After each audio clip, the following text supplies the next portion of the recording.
Hello students, आज हम पढ़ेंगे chapter 4 hard to believe. Share some amazing facts with your classmates. अच्छा, कभी भी कोई मैजिक की बात हो गई या फिर किसी मैजिशियन की बात हो गई, तो कोई मैजिशियन अगर मैजिक करता है तो वो हमको समझ नहीं आता यार ऐसा कैसे हो गया, मतलब भरोसा करना मुश्किल होता है उसके ऊपर। तो इन सभी केसेस में क्या होता है, हमारे लिए एक फैक्ट बन जाता है कि नहीं नहीं ये समझ नहीं आया हमको, तो बिलीव करना उसके ऊपर मुश्किल होता है। तो इसी बारे में कुछ हम चैप्टर में पढ़ने वाले हैं आज। One morning when mummy was opening a new packet of detergent powder to wash Monty's dirty uniform, a small booklet peeped out of it. Mummy handed it to Monty. Monty was very happy to see it. There was a puzzle which she had to solve. The company promised a mystery gift for children who would win the contest. तो एक सुबह की बात है कि क्या होता है, मॉन्टी की जो मम्मी है वो क्या करती रहती है, मॉन्टी के डर्टी क्लोथ्स को वॉश करते रहती हैं। तो क्या होता है, उसमें से एक बुकलेट मिलती है। बुकलेट एक छोटा सा जैसे डायरी होता है, डायरी साइज़ का उसको बोल सकते हैं। तो फिर मम्मी क्या करती है, उसको मॉन्टी को दे देती है। तो मॉन्टी उसको देख के फिर बहुत ही खुश हो जाते हैं। अच्छा देखो, उसमें रहता क्या है, मॉन्टी के हाथ में रहता क्या है, उसमें एक पज़ल रहता है जिसको सॉल्व करना रहता है, जो कि कंपनी में प्रॉमिस किया रहता है कि अगर इसको जो सॉल्व करता है तो वो कॉन्टेस्ट को जीत जाएगा। एक्चुअली वो पज़ल के लिए एक कॉन्टेस्ट चलते रहता है, एक कंपटीशन, जिसमें वो उस पज़ल को सॉल्व करना रहता है। By evening Monty had search the answer for all the questions and the puzzle was worked out quite fast. Monty asked her daddy to send it to the company's address and it was send. तो Monty जो रहती है फिर अपने dad से पूछती है, अच्छा अपने डैड को कहती है कि आप इसे सेंड कर दीजिए। और मॉन्टी को ये देखने को मिलता है कि जब वो सारे आंसर उसके सॉल्व कर लेती है पज़ल के, तो बहुत ही फास्ट काम करने लगता है वो। तो फिर मॉन्टी क्या करती है, उसको अपने फादर को बोलती है कि इसको सेंड कर दीजिए आप कंपनी के एड्रेस में। 15 days later Monty received her mystery gift, a beautiful little book. It was full of interesting facts and pictures. Monty was excited. तो 15 दिन के बाद क्या होता है, देखो 15 दिन के बाद मॉन्टी को उसका जो मिस्ट्री गिफ्ट रहता है वो मिल जाता है।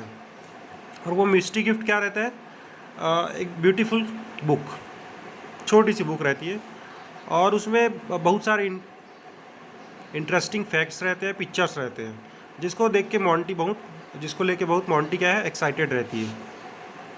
That weekend Monty's head mistress announce a competition on amazing facts. Each class had to make a presentation. The best 3 selections were then put on the school display board. Monty's selection was also there. अब देखो next weekend क्या होता है, school में उनकी head mistress जो रहती है या फिर उनकी प्रिंसिपल जो है वो एक कॉम्पिटिशन ऑर्गेनाइज करती है, जिसका टॉपिक ही रहता है अमेजिंग फैक्ट्स। और इसमें जितने भी क्लास के बच्चे रहते हैं वो उनको प्रेजेंटेशन देना रहता है, और उसमें से जो बेस्ट रहेंगे 3 उनको सेलेक्ट किया जाएगा उस कंपटीशन में। और उसको स्कूल का जो बोर्ड, जैसे नोटिस बोर्ड रहता है हमारे स्कूल में, वैसा उनका नाम शो किया जाएगा। तो मॉन्टी का भी सिलेक्शन वहाँ हो जाता है। सबसे पहले देखते हैं कॉन्टेस्ट 1। कॉन्टेस्ट 1 में क्या हुआ, विंस्ड विक्ट्रीज।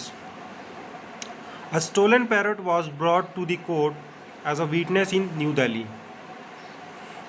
तो एक पैरोट जो है क्या है, चोरी हो जा रहता है, it was stolen.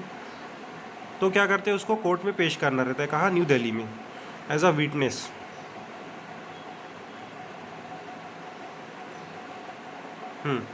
Stolen parrot को एज अ विटनेस लेके जाते हैं दिल्ली कोर्ट में। It could identify its real owner by repeating the names of our children. देखो कोर्ट में क्यों ले जाया जाता है पैरट को कोर्ट में इसलिए ले जाया जाता है ताकि जो उनके ओनर है वो उनको पहचान सके। In 1936, a hen was trapped in a crate when a violent storm destroyed the town of Gainesville, Georgia.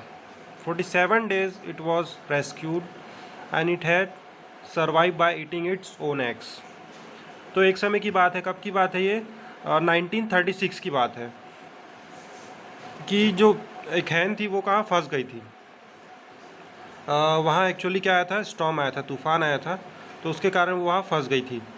तो उसको 47 डेज़ क्या करना पड़ा, सरवाइव उसने कैसे किया? देखो, जो खुद के एग थे उसको खा खा के उसने सरवाइव किया था। तो ये भी देखो, ये भी बिलीव करने लायक बात नहीं है, लेकिन इट वॉज ट्रू। अब कॉन्टेस्ट टू में क्या था? Miracle man. Francisco Lentini of Sicily, Italy was a master musician. He lived in the 1930s. He was a famous soccer player. He had 3 legs and that was a great advantage for him as a player. तो ये 1930s की बात है कि एक Francisco लेंटिनी नाम के व्यक्ति थे जो कहाँ के थे? इटली के सिसिली के। वो म्यूजिशियन में भी मास्टर थे और वो क्या खेलते थे? सॉकर मतलब क्या? फुटबॉल ना। और उनके देखो एक्चुअल में उनके 3 लेग्स थे, ये आप देख सकते हैं पिक्चर में। अब हमको यह भी बिलीव करने में थोड़ी परेशानी होगी, भैया हमने तो देखा नहीं है तीन पैर वाला इंसान। तो देखो वो लेकिन थे, तो एक्चुअल में उनको फिर क्या होता था? एडवांटेज इसका था कि उनके 3 लेग थे फुटबॉल खेलने में, तो वो एडवांटेज था उनके लिए। Liew Thow Lin of Gunung Rapat, Malaysia can lift more than 60 pounds of weight attached to a metal plate against his chest or stomach. देखो, लीव थोलिन नाम के एक व्यक्ति थे जो कहाँ के थे? मलेशिया के। 60 पाउंड ये वेट कैरी कर सकते थे, किसके साथ? मेटल प्लेट के साथ। ये देखिए, ये दिख रहा होगा, अटैच किससे? पूरा स्किन से अटैच है। अगेंस्ट हिज चेस्ट और स्टमक में देख सकते हैं मेटल प्लेट लगा हुआ है। और ये 60 पाउंड बहुत होता है वेट, वो भी अपने स्किन से टच करके उठाना उसको। हिज चेस्ट और stomach. Aleen is 71 years old and is called the magnet man. 71 साल के थे, इनको मैग्नेट मैन के नाम से भी जाना जाता था। Nuts, bolts and tools can be seen dangling from his bare chest. और ये देखो, कोई स्किन में उसको क्या किया है? मैग्नेट जैसा अटैच हो गया। देखो, कुछ वो नहीं किया गया है, कहीं से ब्लड भी नहीं आ रहा है। देखो इनके चिपका हुआ है, ये एक तरीके से मैग्नेट की तरह काम कर रहा है इनका जो बॉडी है वो। तो ये कब की बात है? And tools can be seen dangling from his bare chest. In 2001 he pulled a car hooked to a chain attached to a plate stuck to his chest. और सन 2001 की बात है कि इन्होंने जो कार का हुक होता है, देखते हैं ना, टोचन देते हैं कार को, अगर कोई कार बिगड़ जाती है तो दूसरे कार से उसे ले जाना पड़ता है। वैसे ही इन्होंने क्या किया था? कार को खींचा था। कार को कैसे खींचा था? और हुक से, वो भी अपने चेस्ट में अटैच करके। ये तो टोटली अमेजिंग है। A plate stuck to his chest. All the 3 sons of Lean and his 2 grandchildren also have the magnetic ability. देखो, जो इनके ग्रैंडसन, इनके पोते और इनके जो बेटे थे, उनमें भी ये एबिलिटी पाई गई थी, मैग्नेटिक एबिलिटी। मतलब मेटल्स उनके में भी अट्रैक्ट होते थे। Contest 3, the muddy scene.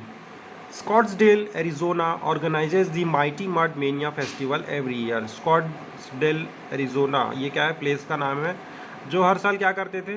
Mighty Mud Mania festival हर साल मनाते थे, ऑर्गेनाइज करते थे। माइटी मड, तो ये मडी प्ले है एक तरीके से, है ना। People sling mud on each other in the month of July. लोग एक दूसरे के ऊपर क्या करते थे? जैसे ये टोमेटो वाला गेम रहता है, जैसे हम लोग होली मनाते हैं, वैसे ही कुछ कंट्रीज़ में क्या है, टोमेटो यूज़ करते हैं एज अ होली मनाने के लिए। तो वैसा ही कुछ यहाँ था इन्होंने एक फेस्टिवल रखा हुआ था, ऑर्गेनाइज भी हर साल करते थे, माइटी मड मेनिया। तो उसमें क्या करते थे लोग, एक दूसरे के ऊपर मड फेंकते थे, कीचड़ या फिर मिट्टी बोल सकते हैं। Kids of all ages sleep and slide over mud field tunnels. इसमें एज का वो नहीं था मैटर, जितने बच्चे थे वो सभी से पार्टिसिपेट कर सकते थे। और उनके लिए एक सुरंग बनाई जाती थी, वो सुरंग के ऊपर ये प्ले करते थे मडी रोल। और इसमें लगभग कितने मड का यूज़ किया जाता था, 2,40,000 पाउंड्स ऑफ मड। इस इवेंट के लिए हर साल 2,40,000 पाउंड्स ऑफ मड प्रिपेयर किए जाते थे।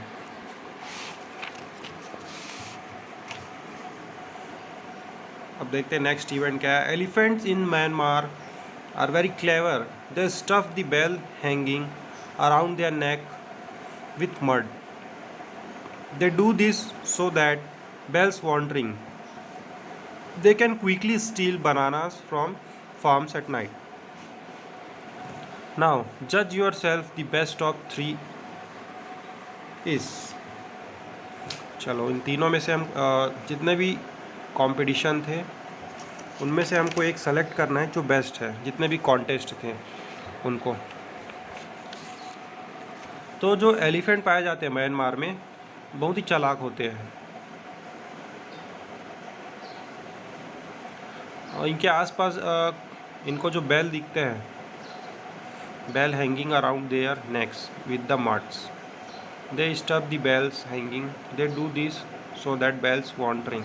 देखो एलिफेंट कितने चालाक होते हैं, इनमें जो घंटी बांधी जाती है ना इनके गले में, तो वो ना बजे इसके लिए क्या कर लेते हैं, उसमें मड लगा देते हैं।